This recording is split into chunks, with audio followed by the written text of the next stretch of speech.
Welcome to our channel. Today we how to authorize Revcontent for native ads on your website. Beginner guide step by step clearly. To authorize Revcontent for native ads on your website, first, visit the Revcontent website. Sign up for an account if you haven't done so already. Once you have an account, log in to your Revcontent dashboard. Navigate to the settings section within your dashboard. Look for the website tab in the settings menu. Click on Add New Website to begin the authorization process. Enter your website URL in the provided field. Fill in the required details about your website, including its name and description. Select the appropriate category that best describes your website.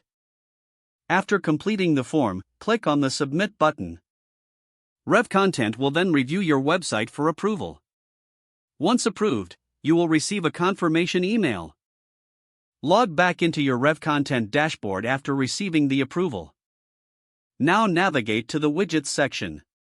Click on Create Widget to generate your native ad code. Choose the type of widget you want to create.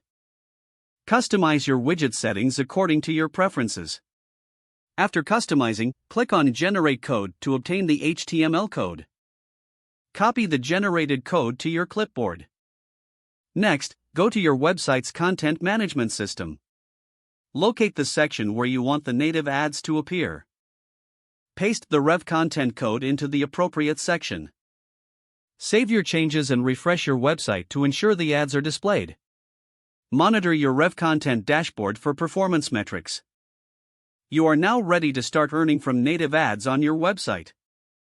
If the page does not load, refresh the browser or try again in a private or incognito window. Make sure you are using the correct email address, then retype it carefully to avoid small typos. If your password is not accepted, use the reset option and create a new strong password you can remember.